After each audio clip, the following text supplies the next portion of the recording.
once again, welcome to the first monthly touch of the State Bar of Georgia. It is a new it's a new series of conversations that we're beginning, and we're hoping that they will allow us to find more ways to connect during these times when circumstances require that we don't see each other as frequently and as closely as we're accustomed. While we're getting started, just a couple of technical or logistical notes. You see that we have chosen this to be a Zoom meeting in which we all can see each other. So if you're comfortable, at some point, I will ask you just to switch on your video because it will be lovely to see each other. And a couple of other things. To make it easier to follow who is speaking, there is a setting in Zoom, which is called Speaker View. And to activate Speaker View, if you hover your cursor toward the top right corner, you will see that Speaker View pops up. If you press that little button, what happens is that you will see a big pane in which the person speaking will be highlighted when they're speaking. We recommend using that setting during our gathering to make it easier to know where that voice is coming from, to see the face associated with that voice. A couple of other logistics. The host will keep everyone muted except for the speakers. So we ask all participants to stay on mute unless the host unmutes you. And that will be possible when we have our question and answer time, and we'll have a couple of opportunities to do that.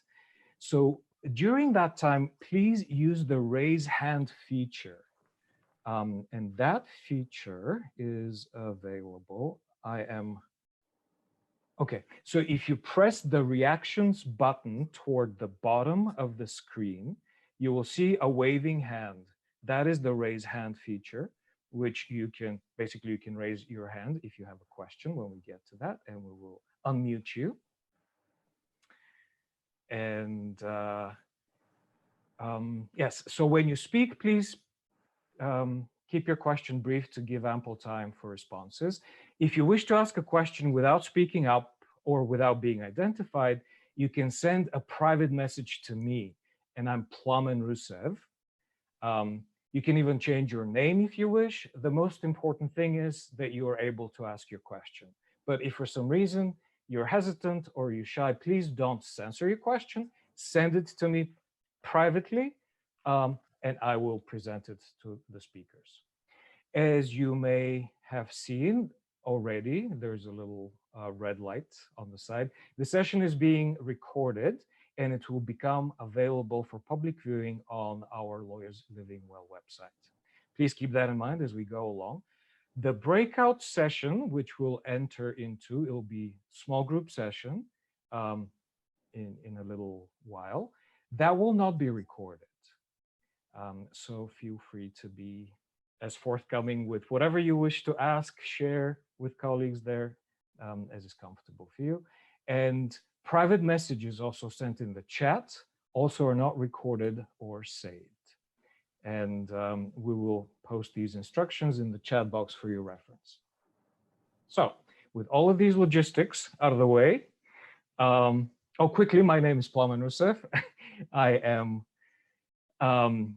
a member of the Attorney Wellness Committee and co-chair of the Mental Wellbeing Subcommittee, and I'm delighted to be co-creating this event of connecting and beginning a really important conversation about our mental health and well-being in the profession, something that is sorely needed and something that we have been shying away for far too long. Well, the time for that is over. The time for connecting, be honest, growing up together into the discomfort that the profession brings is now. So with that, I'm delighted to introduce our first speaker, who is our President Jones, to tell us about the touch idea that she came up with and the intention behind that. Thank you, Plamen, and thank you all for being here today. We know that you're busy, but hopefully through these discussions, you can help us understand what those obstacles are so that we as a bar can remove them and make all of these opportunities more accessible and available to everyone. So I appreciate being here. I think this is a wonderful idea, and am so grateful for the energy that Javon, that Lynn, that Plamen, that Amber, and every other member of every related, wellness related and lawyer support related committee or program are bringing this year in particular to these offerings that really started over the summer with some podcasts that Lynn spearheaded with the help of Javon and others, including Sarah Cool, who is managing this Zoom meeting today. When I joined the bar, I had been a nurse in my first life. When I joined the bar, I was practicing in a law firm during insurance defense. And one of the things early on, my mentor and boss was the most senior partner in the office. And he was the person who first taught me about touches. He was very much a social butterfly.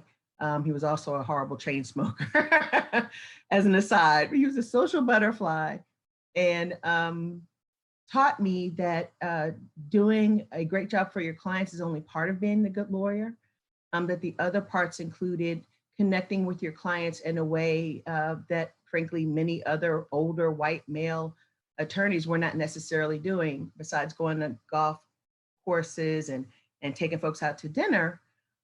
There were opportunities to send notes for birthdays, to send condolences when somebody passed away in the family, to keep track of significant events, and to, in some way, be a part of that client's life. And I'm talking insurance clients, but we all know that our clients are made up of people, no matter how big the company. They're all made up ultimately of people. So that's where my first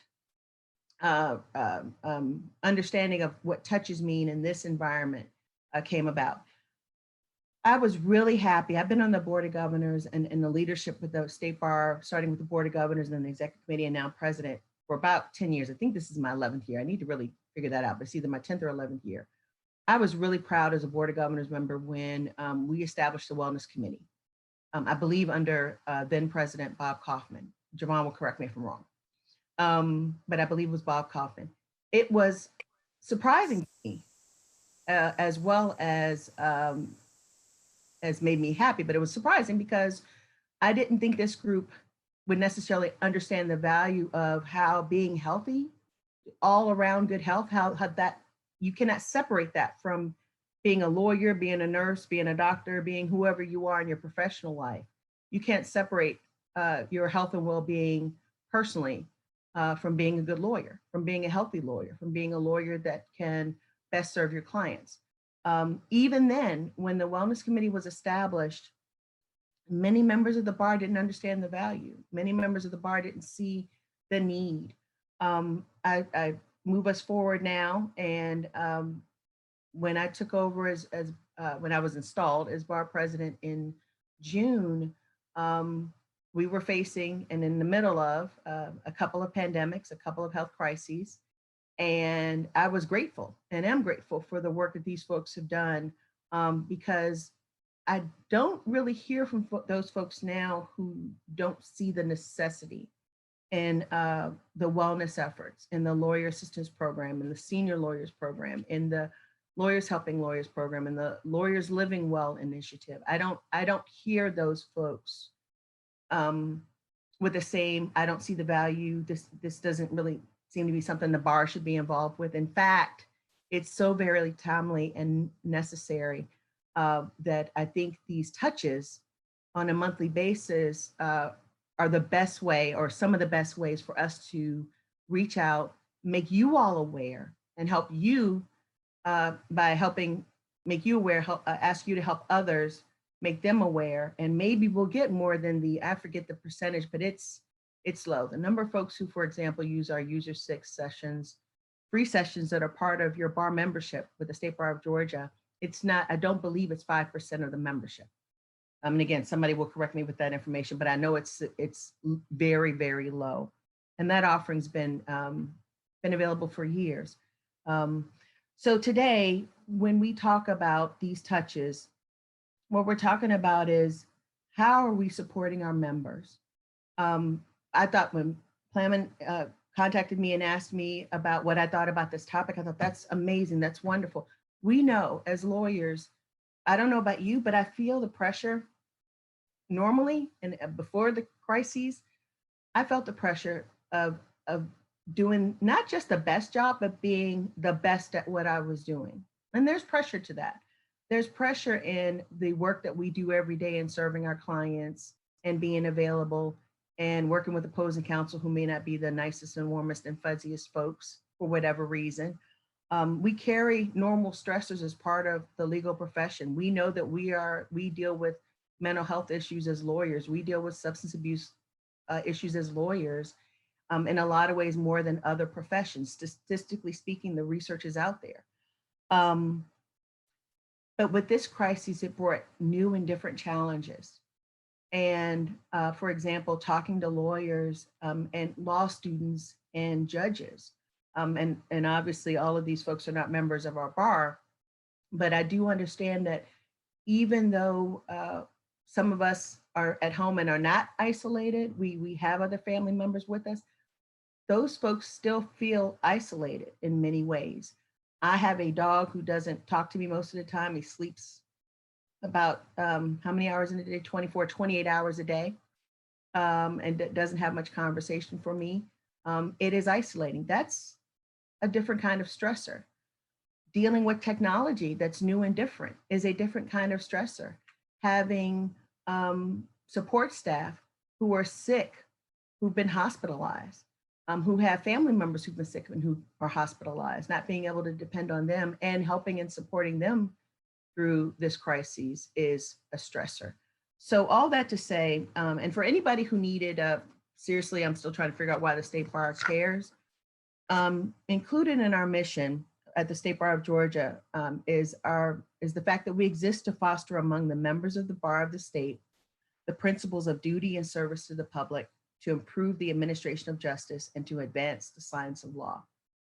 How in the world can we support the principles of duty and service? How in the world can we improve the administration of justice or advance the science of law if we are not best equipped mentally, physically, psychologically, spiritually to do so? So the last comment I have about that is I hope to learn today how to better deal with my stress, how to access the support that is provided by the State Bar, because to date I have not ever used my 6, and I plan to use them this bar year, and help us understand, most importantly in my mind, what the real obstacles are to all of us accessing these great resources. Because once we identify those obstacles, we can then address them and remove them. And in the end, what matters most is that we continue to encourage and support each other and care for each other. This is a necessity, especially today.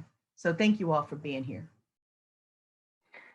Indeed. And thank you, President Jones, for bringing together some really important themes and topics that we will be exploring a little bit more.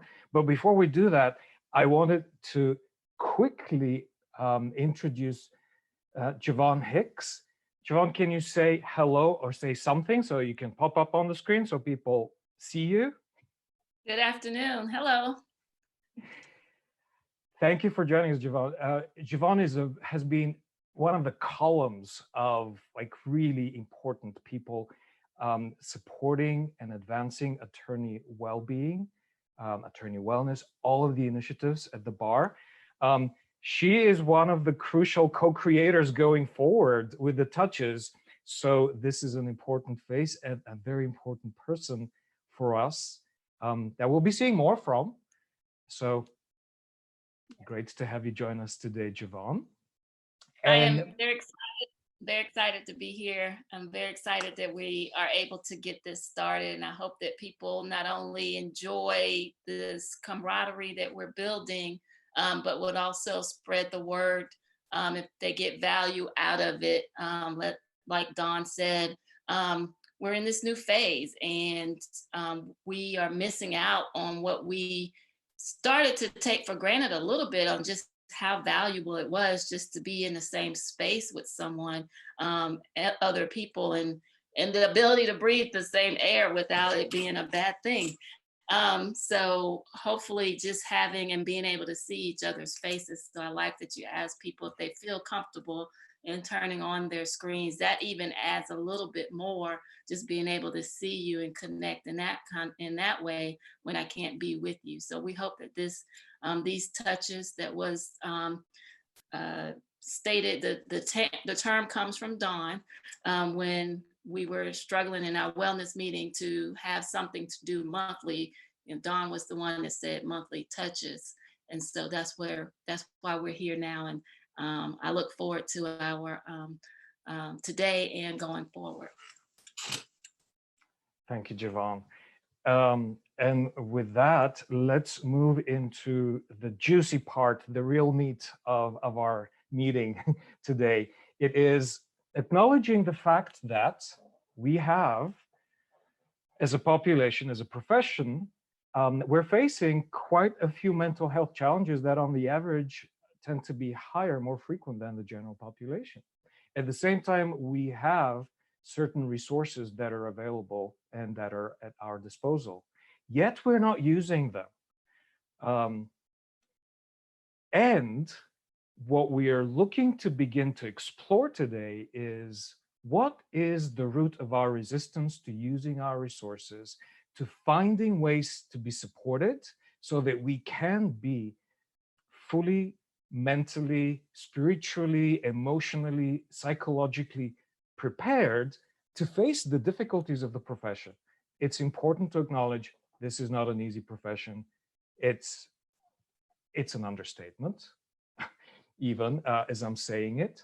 And it's also important to recognize that how shy the challenges of the profession have made us on the personal front. That explains why so many of us are still not showing our faces. As others mentioned, I'm hoping that our shyness will gradually dissolve and we'll become more comfortable doing that. But that's a very natural, very organic process which will take its time. We're beginning it, we're continuing it, we're feeding this process today. Now, let's move into a reminder of our two major resources that are available to us: the Lawyer Assistance Program and the Peer Program, also known as Georgia Lawyer Helping Lawyers.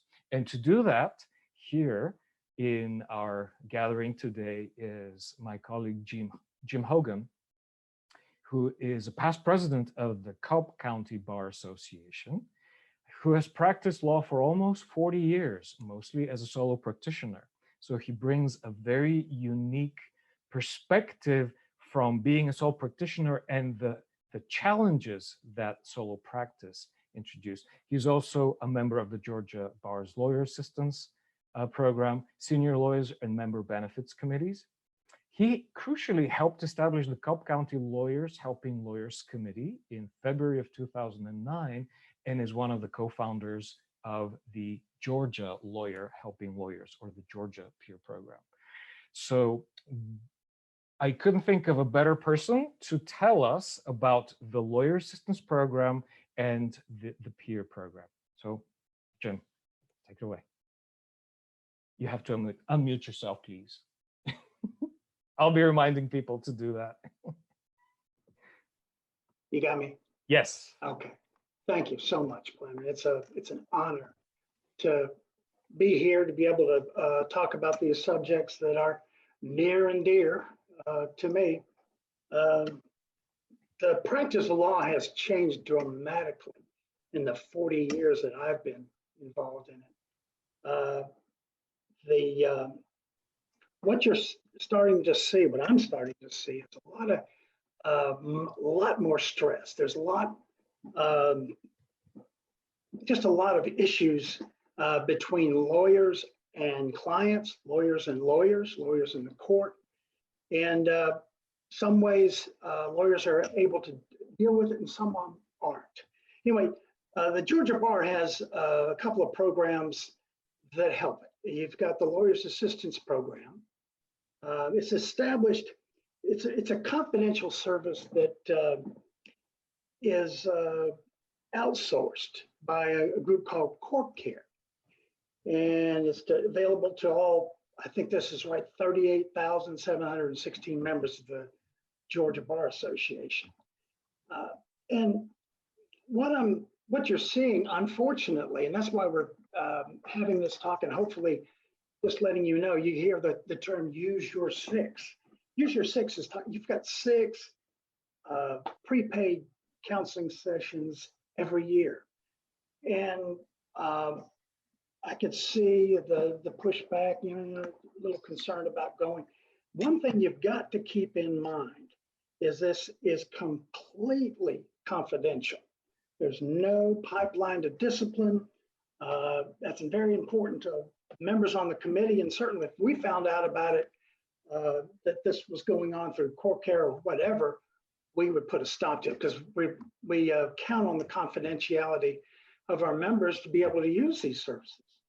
So it's available to any member, and you get to, again, what they do is they'll put you with a counselor that is better able to handle whatever issue you may have going on. It may be depression, maybe stress. All of us have stress. I don't think that a lawyer, no matter what field you're in, you feel a lot of stress. I know I do. I know throughout the years, sometimes it's almost unbearable. But you know, you manage to as a solo, and I know that from my study, most of the lawyers in Georgia are solos, believe it or not. I did not realize that. But they're a unique breed, and they have unique challenges. They need sometimes to seek help, and sometimes they don't. One thing I don't ever want to hear these words uttered is, I wish I had only called you before I did this, before I do that. The cases that I've dealt with in the past usually have just, you know, they've gone too far, and now there's not a whole lot you can do about it except try to walk them through whatever they're trying to walk them through. So I hope that members will start to realize that we've got sources available to help them. As far as lawyers helping lawyers, the peer-to-peer program, you may not want to go counseling, you may not want to go through that process, but you'd like to be able to talk to a fellow lawyer about what's going on in your life, your family, finances, all this kind of stuff that just is near and dear to our hearts. How do we deal with this stuff? And so we created Lawyers Helping Lawyers for that purpose. You can either, I don't know that we do this, Lynn, but I'd like to see it, maybe post the members. So someone could actually go online, see that member, say, hey, I'd like to talk to them. They reach out. But right now, I hope I'm not speaking out a lot, but right now what we do is we've got a hotline, and so does the Lawyers Assistance. We've got a hotline that you contact, and they will put you with a lawyer that has maybe the same season of life, same geographical area, that kind of thing, to just kind of walk you through some of the issues that are going on in your life. You just want to talk to somebody. That's Lawyers Helping Lawyers. I'm going to stop there. I could go on forever. Thank you. Thank you, Jim. No, you're absolutely right. We can keep talking forever about these programs. Oh, and I'm going periodically to remind us all just to, except for the speaker, to mute yourself if you're not speaking. So we can talk forever, and we have been talking forever about these programs. But here's the reality. We are not using our resources. So here I am appealing to you, dear colleagues, as problem solvers. Here's the problem. We have needs. What gets in the way of our meeting our needs with our own resources that are available to us, that have even been specifically designed for us, so that there is very robust structure of confidentiality protection. There is a very robust structure of ensuring appropriate support received from either colleagues or therapists who are qualified, appropriately qualified to provide help with the specific issues. So what gets in the way of that? What makes it so difficult for us as lawyers to reach out? One level of difficulty is asking for help. Another level of difficulty is receiving help, even when it is offered. Okay, so this is our time for connecting in a smaller setting. We're going to break out into small groups of about 3 to 4 people, and one of our capable hosts will help us be put together in a group. This is a great opportunity for you to show your face to your other colleagues. So we're going to speak for 10 minutes about exactly that question. Why is it so difficult for us to use the help and the support, especially when it comes to our mental health, well-being, any aspect of support? What are these obstacles? What are your individual obstacles? So we will have 10 minutes. We will send 3-minute reminders so that no single person takes over the conversation and everyone has the opportunity to share. Please make this conversation as dynamic and interactive as you wish. We will also receive a 60-second or 1-minute notice before the breakout session ends. So with that, have fun, find out what's getting in the way, and be ready to share, be ready to contribute your observations when we come back together in the big room. Welcome back. I think we're still coming back. I'll give us all a few moments to come back from our small group sessions. I hope and trust that you started some really good conversations. We rarely have the opportunity to talk about this. So I have no doubt that some really valuable things started coming up. So I invite you to start sharing in the chat just anything that you've identified as a specific obstacle. Just put it in the chat so it's available, so we know, so it's named, so it's no longer lurking in the dark and it's, you know, controlling us kind of like from subconscious depths of our psyche. We're bringing these things forward so we know how to address them.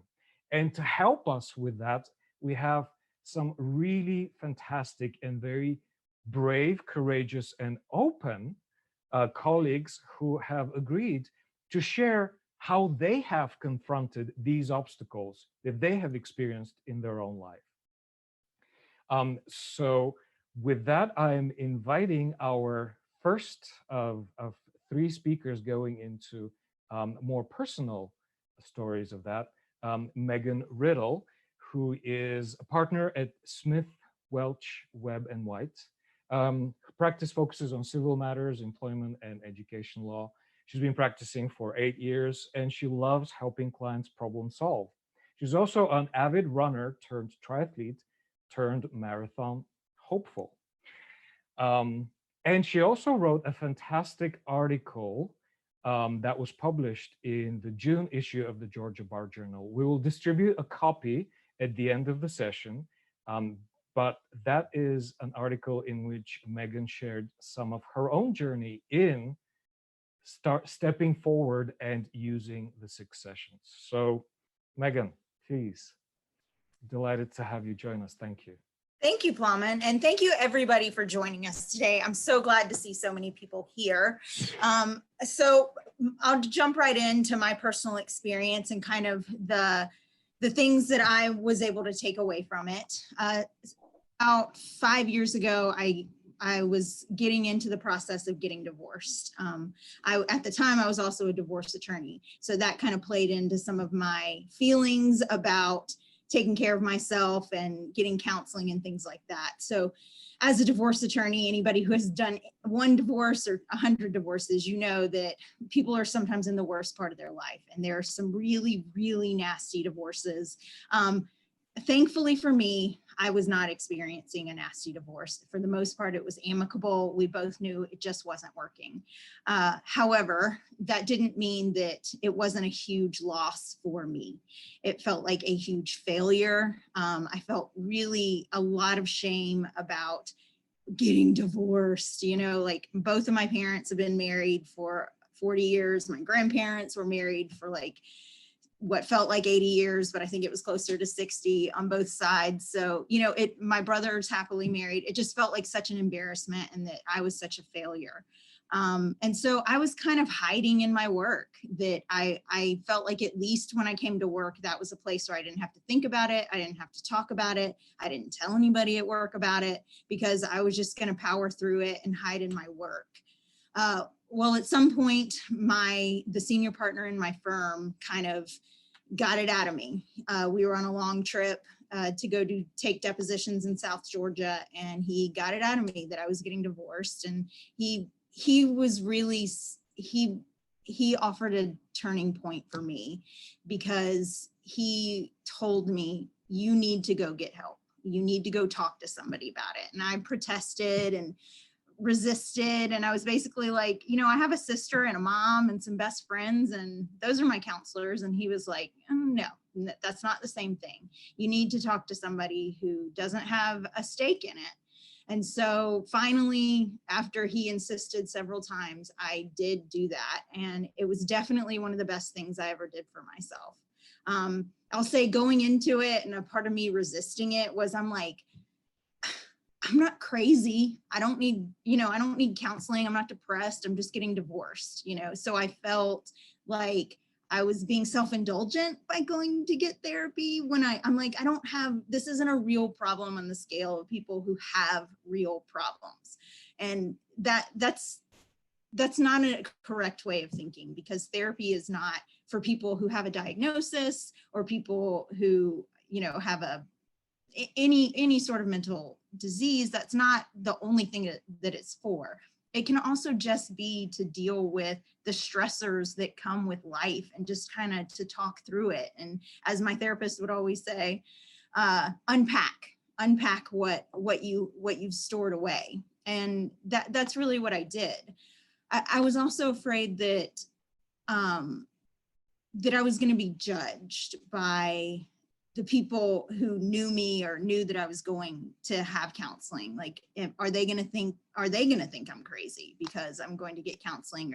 And is that going to affect my work? Is that going to affect my other relationships, that people are going to see me differently? And surprisingly, everybody was really supportive about it. And years later, that shouldn't be surprising, because people should be supportive of anybody who's seeking help. But my family was very supportive. All my friends were supportive. And the people at work who know about it, and now the entire bar who reads the journal knows about it. People have been overwhelmingly supportive about me taking care of me. So I had a few things that I wanted to make sure I talk about, and I don't want to take up too much time, but time was one of my big concerns. Other than how I was going to be perceived by other people, how I was going to be perceived by myself, taking the time to do it was a huge concern for me. Thankfully, the senior partner who insisted that I do it kind of gave me that permission, and I did take the time. For me, it ended up being a 3-hour process to drive to the appointment, have the appointment, and drive back. But I will say now I have taken advantage of telehealth, which has become a game changer. In my breakout session, I was just telling the group that I was with how much I hate being on Zoom meetings from 9 a.m. to 5 p.m. However, I will say one of the Zoom meetings that I do like being a part of is a telehealth Zoom meeting. I've done the telehealth counseling, which has been helpful. I've also done just regular telehealth. I had poison ivy in the spring and it was so great. I would have just suffered through that for the 3 weeks that it took. But instead I got on a computer, I showed it to the doctor and she was like, okay, your prescription's on its way. So just telehealth in general, I think is one of the great things that has come out of the pandemic. But I think, you know, I prioritize time to work out. I prioritize time to go to the grocery store. So it's silly to say I can't prioritize time to take care of my mental health. And I would tell everybody else that too. It's, you got to take care of you in order to be able to take care of everything else. And I think that was one of the biggest things that I was able to take away, is that that time is important. So I'll back over to Plamen. Thank you. Thank you, Megan. You're actually bringing out some really important points. And by the way, for all the participants, I invite you, every time you hear something that resonates for you, either raise your hand, even though we may not see you, or at least do a check mark on a piece of paper. It's really important to hear how shared and how similar these experiences are. And what I wanted to emphasize in what Megan shared about is this common misconception that seeking help, especially as an attorney, especially as someone who is trained to present an invulnerable front, being able to be super person, handle it all, the realization that we need just as much support as the incredible amount of support as we are giving to our clients. So what is unfair about that? To me, that seems like creating a more equal balance. Also, hugely important, Megan, you spoke about a systemic issue of time. How can I find time in my billable hours environment to go and do that?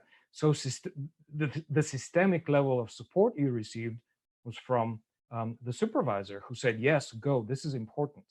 So an invitation from to all of us who are in this role is, please consider, if you have an important decision-making power, how can you use that decision-making power to support someone and encourage them to take care of themselves? It's hugely important so we don't keep paying very high price for the profession. And then you also implicitly said, you don't have to have a formal diagnosis to look for and benefit significantly from mental health support. And we will be exploring this a little bit more. Do you want to speak briefly about how you overcame your confidentiality concerns the first time you used the program? Oh, sure, absolutely. So I've actually called the program several times. The first time I called it was actually for a colleague. I was very, very concerned. And I don't know if everybody knows that. You can call and they can walk you through, like if you have concerns about a colleague, they can kind of walk you through some tips for maybe how to deal with it. So I had a colleague who was engaging in some self-injurious behaviors, and I was very, very concerned, and I had no idea what to do. So I called, and the first thing they did was, and it is, as Jim said, it is an outside entity. So it's not anybody with the bar. They did ask me for my bar number and kind of like my phone number, my name. And of course that just alarm bells for me. I was like, oh, why do they want my bar number? Well, they do need to verify that you are a member of the bar, because we don't want everyone taking advantage of our free services, because then the cost may escalate and it won't be free anymore. So that absolutely made sense, but it absolutely remained confidential. And then when I've called again to use my 6, again, same questions, but it does remain confidential. And you kind of end up, after you call, for the Use Your 6 specifically, they will give you recommendations of counselors in your area, and kind of you kind of tell them what you're looking for in a counselor. Me specifically, I was looking for a female. I didn't want to go see a male counselor, so they gave me the names and numbers of a couple of female counselors in my area who I could then contact and set up the appointment with them. And they work through the LAP program with, I think Jim said the company is something Corp, but Corp they work. Care. There we go, Corp Care. They work through that company, and that's how they're compensated for it. So it definitely was confidential, and that was definitely one of my concerns, is that I was about to get a call from the bar to say, hey, we'd like to put your license on hold while you figure out your life. Thank you. I don't think you could have said it better. We create these monsters in our heads about situations, and I think we have done this with the confidentiality concern. I think if each one of us honestly, it's a valid concern. At the same time, there is a lot of information that we have consistently been offering to address that concern. So at one point, we have to become honest with ourselves. Am I using the concern about confidentiality as creating my own obstacle and creating my own excuse for not getting help, for not reaching out and keeping myself in this difficult place? It's a personal question. There's no judgment about the answer, but it's important to become aware if we have turned confidentiality into this bigger than it is thing. With that, I also need to acknowledge that Megan will need to leave us early. She is juggling a very busy calendar, like all of us, contributing to the stress that is part of our lives as lawyers. So thank you so much, Megan. And she also mentioned that if you have any follow-up questions specifically directed toward Megan, she's happy to respond to them by email, by phone. So please feel free to connect with Megan. And I just put my email in the chat. So thank Fantastic. you. Have a great meeting. Thank you. And thank you so much for joining us and sharing. So You're welcome. Hopefully. Take care. Okay. I'm very, very delighted to introduce another colleague who has done an incredible amount of support and individual work. Judge Shondeana Morris, who is a judge on the Stone Mountain Judicial Circuit of the Superior Court of DeKalb County. She is involved with many professional, civic, and religious organizations, a member of the State Bar of Georgia, the American Bar Association, the Georgia Association of Black Women Attorneys, DeKalb Bar, DeKalb Lawyers, Gate City Bar Association, the Lawyers Club of Georgia. She serves on several committees for the State Bar of Georgia. I'm delighted that she is a member of the Attorney Wellness Committee and also of the mental well-being subcommittee. Whew, our names are sometimes so long. And her contributions and her experience in speaking about mental health has been really crucial, especially given the position and the place she occupies in the legal system. So with that, I'm turning it over to Judge Shondeana Morris to tell about her own journey and how she overcame her own obstacles with looking for help, being in a prominent role. Thank you, Plamen, and thank you, Dawn, for our monthly touches. I think this is like just really tremendous. So for this, since we are being candid and touching each other in a virtual manner, please call me Shondeana, and I just want to have those candid, hopefully candid, comfortable conversations. For me, it started quite some time ago. I was practicing law for over 20 years. I started out at the Fulton County District Attorney's Office. And at that time, I was working in the major case unit, and my father committed suicide. It was unexpected, and it really, really threw my life off. It took me by surprise, and it was a punch that I did not think that I would recover from. When that happened, I will tell you all that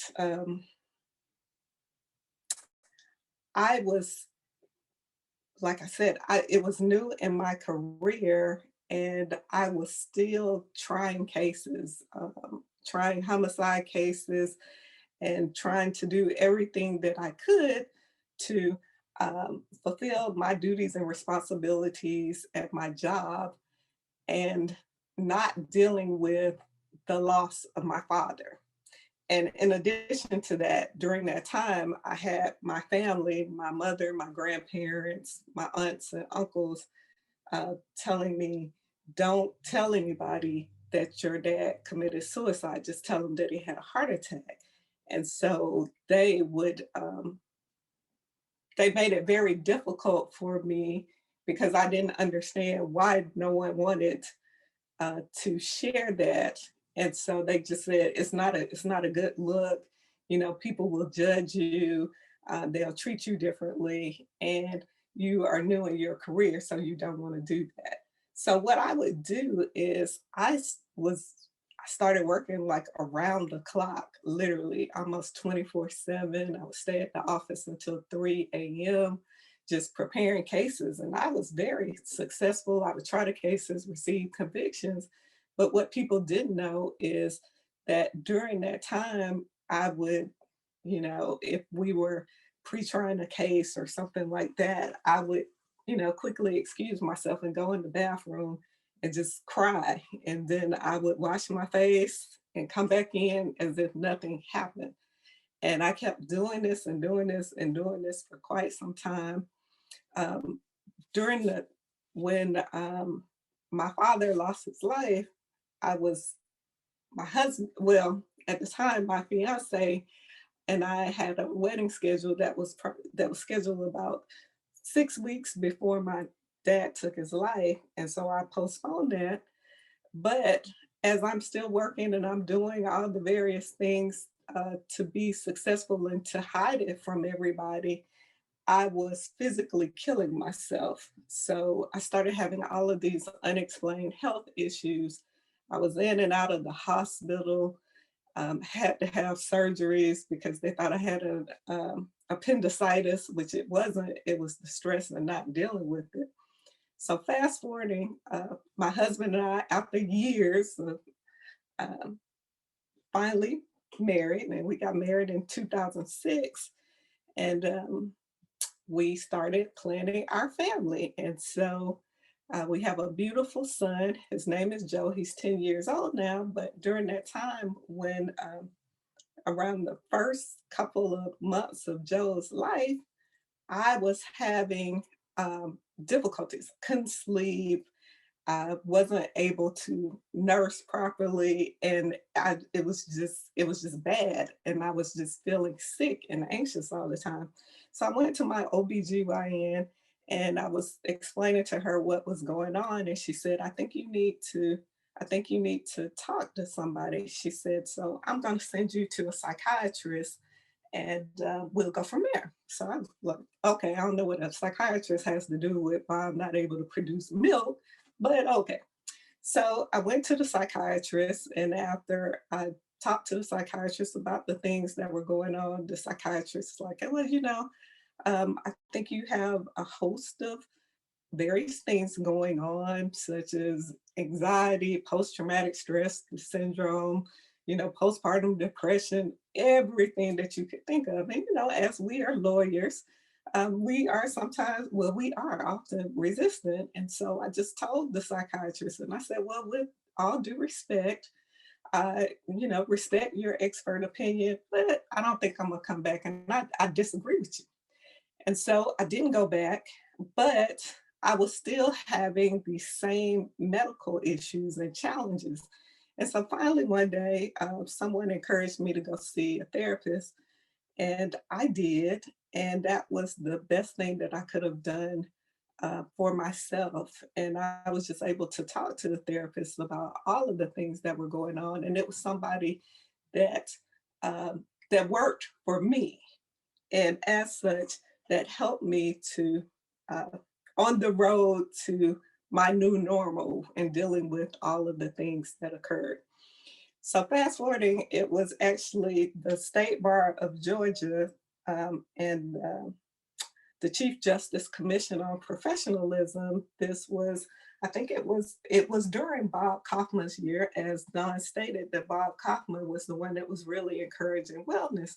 And so I said, you know, I want to get involved. I'm ready. And I didn't really share anything about my dad, but it was the state bar, one of our state bar members, Alvarita Hanson, that asked me to speak on a panel. And I was like, well, what am I going to talk about? And she was like, well, just share what happened. And I was like, oh, I don't know about that. But I was able to do it. That was the first time that I talked about what happened with my dad and how it impacted my life.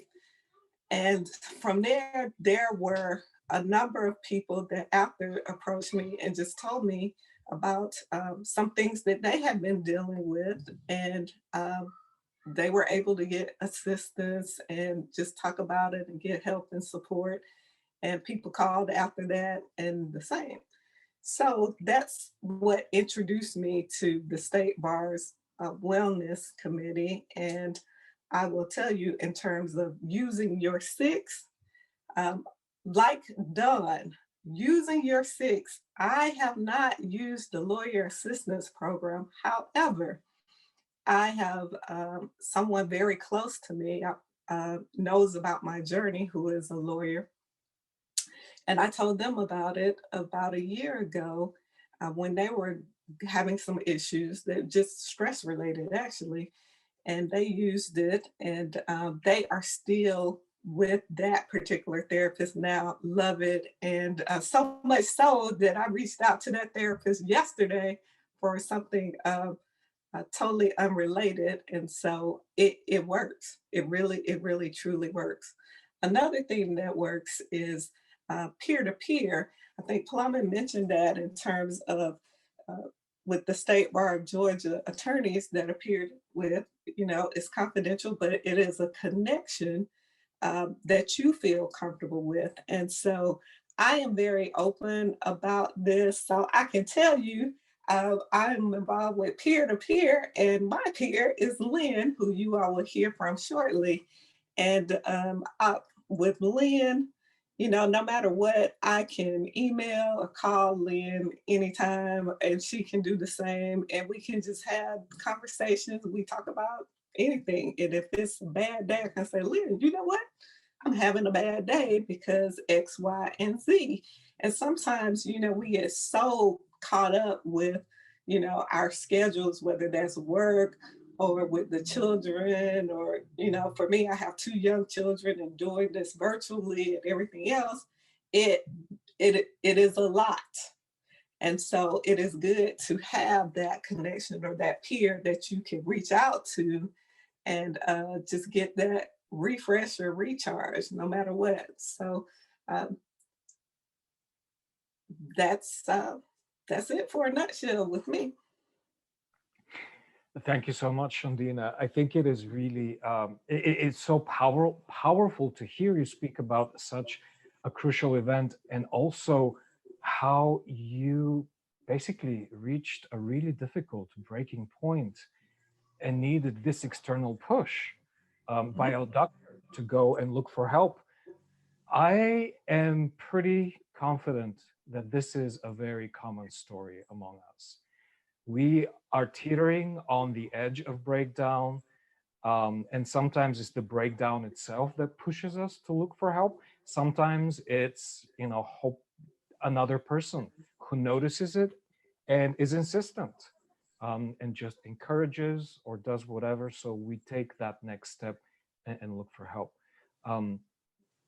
You also have, and you also highlighted how beneficial the peer program is, because it has a different level of flexibility and a very organic nature of support, which is quite different from the more structured relationship with the therapist that we receive in the LAP program, the Use Your Six, any type of therapeutic work. So this is one thing to keep in mind, that the peer program offers a different type of dynamic interaction with someone who is, you know, very much in like very similar shoes, very similar situations, fellow soul.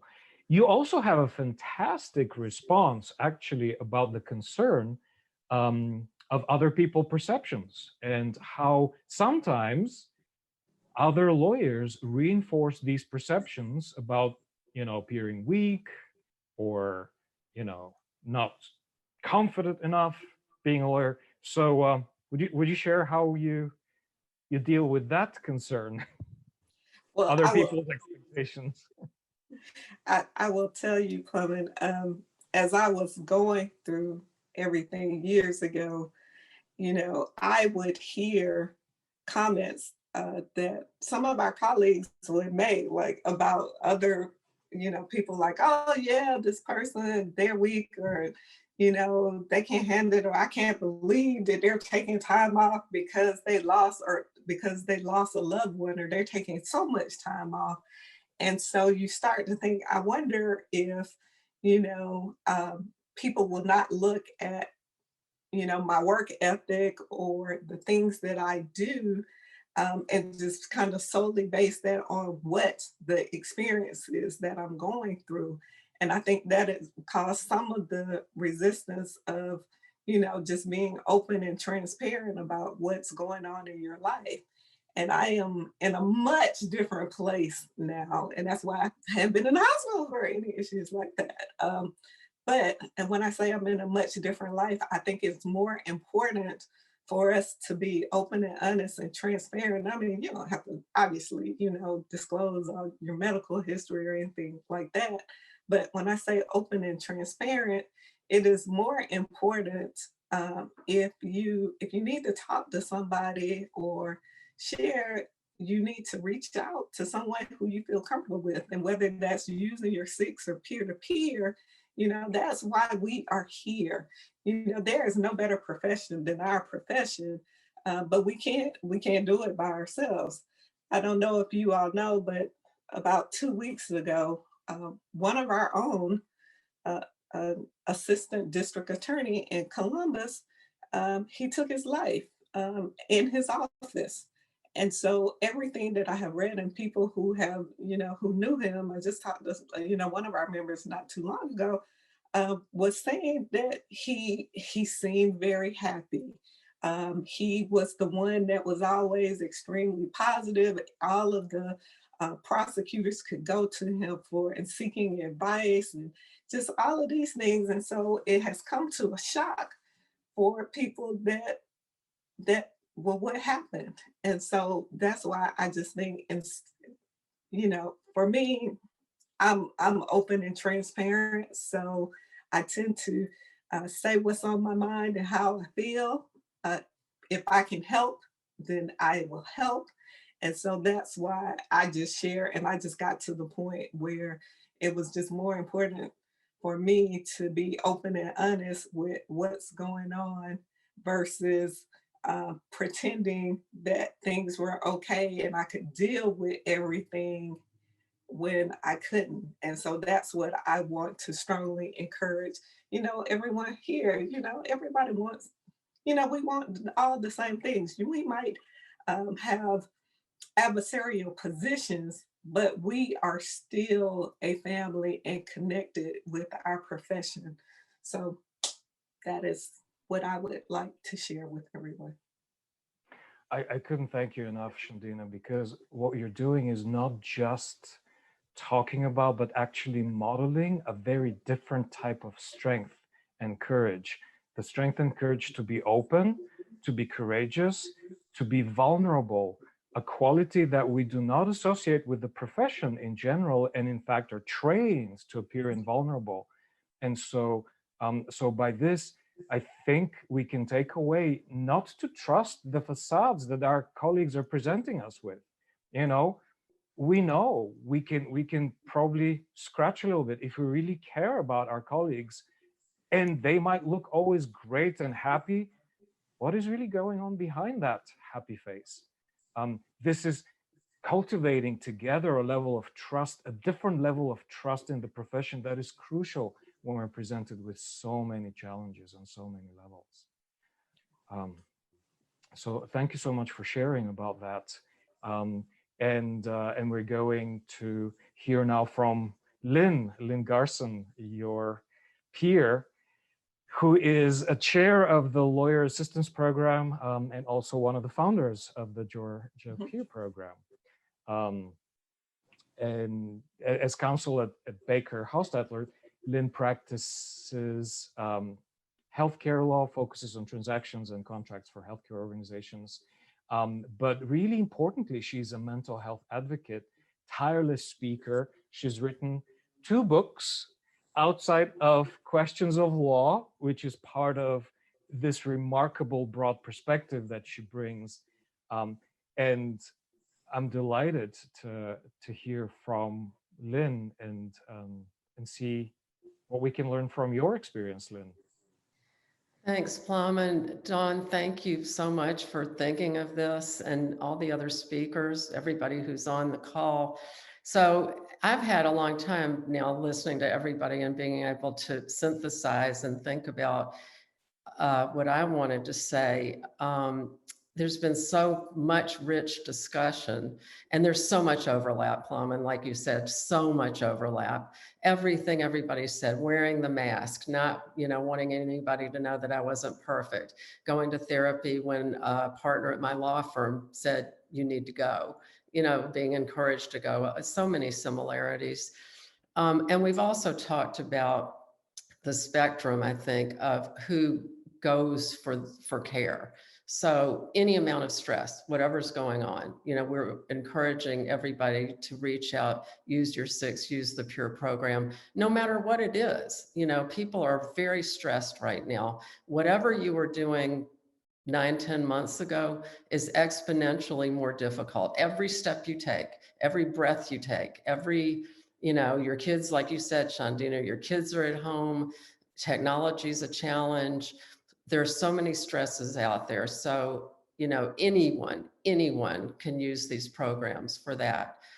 I am a person who does and did suffer from a different level along the spectrum. I've been diagnosed with everything, from A to Z practically. Enough so that I actually accept some of the diagnoses and reject others. I've gotten, knowledgeable enough about it. I've been diagnosed with bipolar 1 and bipolar 2, which I think is actually not possible. So, had to draw the line somewhere. But all my life, really, I had issues. I had an eating disorder, I think, from the time I was 4. And believe it or not, I knew I wouldn't have known what to call it, but I had an eating disorder. I had cycles of depression since I was at least 16, and, just lived that way for a long time until I was encouraged to go and get help. One thing Plamen and I had talked about is, why did I ultimately go? What made me go? And over time, what has kept me going? And like I said, I've had a minute through everyone talking to think about it. And I will say that I am a creature of comfort. I am really a creature of comfort.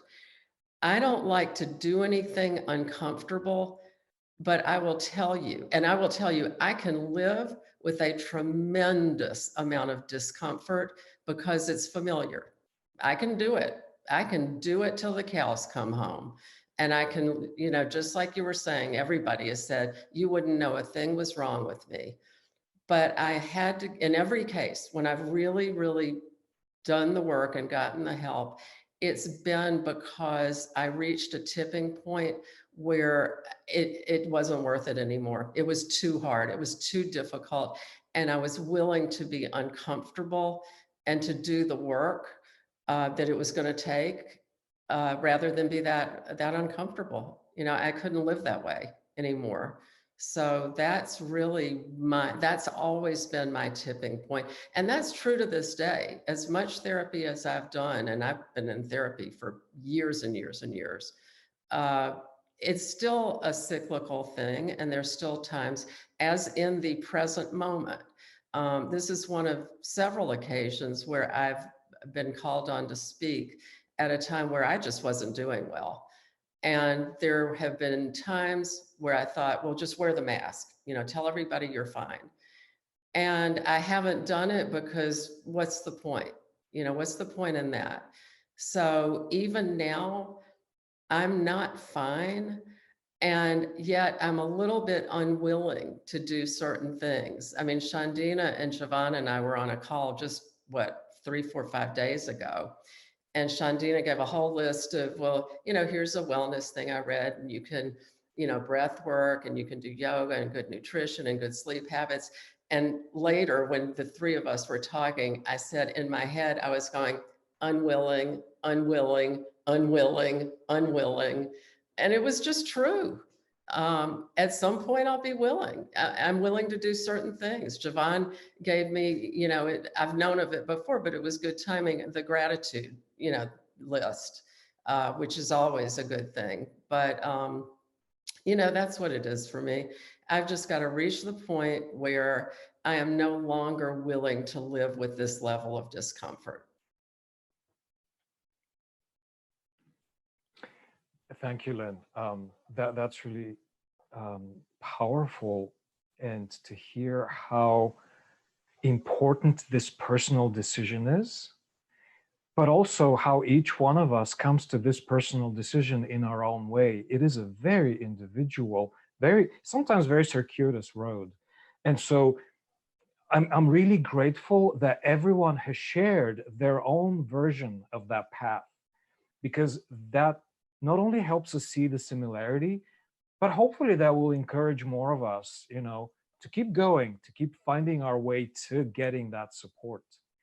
One other thing that I think might be really helpful, just because of your rich experience in working with a therapist, is to help us begin to undo some of our stereotypical expectations, and maybe some of our limited ways in which we think about therapy and what the relationship with the therapist actually is like.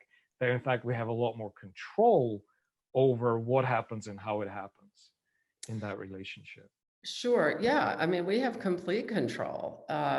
As long as you understand that, you know, as long it's just like I've dated over time, and there have been times where I've thought, well, I don't have a choice. You know, I have to do what this person, you know, wants me to do, because otherwise they won't like me. I always have a choice. You know, that I've taken a lot of therapy to realize that in every situation, I can make a choice of how I'm going to respond or react. And in fact, it's up to me to be responsible and to make those choices. Therapy is no different. I would say, first of all, to use the dating analogy again, it is a little bit like dating. It's building a relationship. The first one may not be the right one. If that happens 3 or 4 times in, you know, you're not clicking with somebody. I've done it before. I don't like it because I personally invest a lot of hope that this person is going to be able to help me. But if it so happens that that's not the right person, I've moved on. I've done it more than once, more than twice, probably more than 3 times. I have been with the therapist that I'm with now since about 2010, maybe 2009. And it's a relationship like anything else. If she asks me something that I don't want to answer, there are times where I say, I don't want to answer that. Well, then the next question is, we become curious about why I didn't want to answer it. And that's a whole other road to go down. And I've been with her a long time. I've been in therapy a long time. And, you know, I laugh because I know the next question that's coming. But, you know, I can be resistant. I will also say, and there are different forms of therapy, and Plamen wrote just beautifully about it in the current bar issue, I think. It's a sidebar on an article, and it is just wonderful because most people may not know that, but there are many, many different types of therapy, and people can become knowledgeable about it and then pick what they think suits them. This therapist suits me. I laugh because I think I asked her 8 years in what kind of therapy we were doing. I didn't know, but I just knew that it worked. And I will say, and that's a key phrase that I just said, or word right there. It worked. It's work. That's another reason I'm occasionally resistant to doing therapy. It's not play and it's not easy. It's work, and you get out what you put in.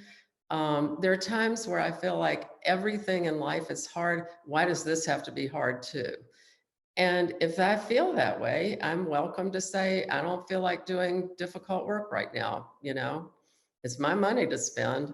And if it's the bar, for the 6 prepaid sessions, you're not even spending any money. But, it's not particularly useful, I would say, not to really do the work. But since I've been doing it for so many years, I will cycle in and out. And there are times when I'm, more willing and less willing, but it's up to me. It's up to me. Thank you. Thank you so much. If you haven't noticed in the chat, there are links to the articles, both the article that Megan wrote in June, for the June issue, and to the October issue, the article that Lynn just referenced. Actually, she's the author of the big article. So this gathering grew out of our awareness that, yes, we know about those services, yet we're not using them. We have just a couple of minutes left. Thank you to everyone who has submitted questions. I tried to, as much as I knew that the speakers could speak to those points, to address them.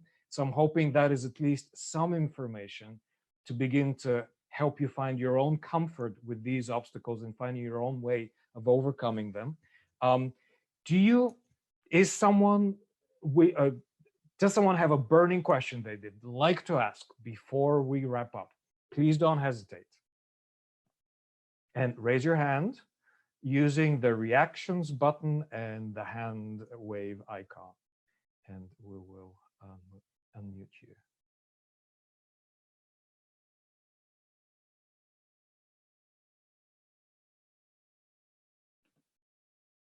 Okay, I'm not seeing any raised hands yet. Amber, is that right?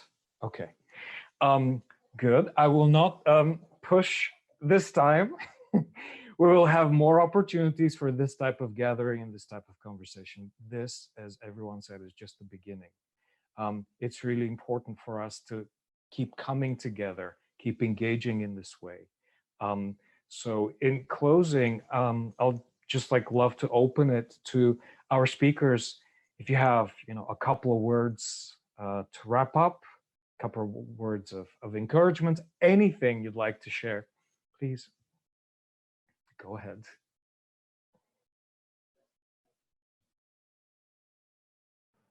This is Dawn. The only comment I have, besides just being grateful that we are having these conversations, and knowing that there are even more members of the bar out there who will need to hear this. I distinctly remember on the executive committee, when I joined the executive committee several years ago, a discussion about how much these sessions were costing the bar. We're going through a budgetary process like we do beginning in January of every year. And what's funny is I wish we were close to bankrupting the State Bar of Georgia, because the majority of folks use their sessions. I would love for that to be a problem that we have to deal with. I would absolutely love that to be a problem. And I'll just leave that there. In the meantime, don't you ever worry about your sessions going away.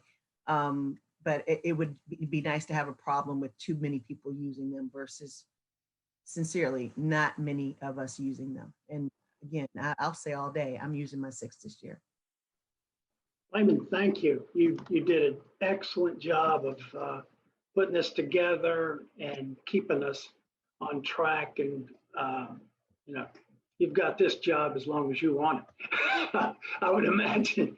But really, thank you. You did a great job. And the speakers, I was very blessed to have had you speak on those topics. It meant a lot to me, hearing those words. And I think we've all been there. Judge Morris, I know exactly. I've had family members in that same situation. So I thank you.